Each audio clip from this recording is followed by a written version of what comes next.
One last adjustment. We got it. Can you hear me? Yeah. Oh my god. Can you hear the sound of your own voice? Yeah. Oh baby. Oh my god. Doctor, thank you so much. We're so excited.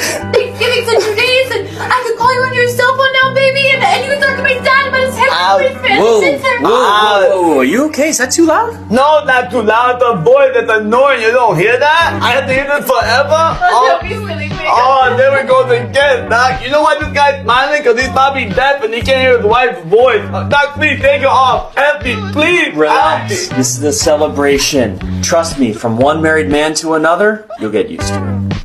I don't believe any word that came out of your mouth. Your little lips.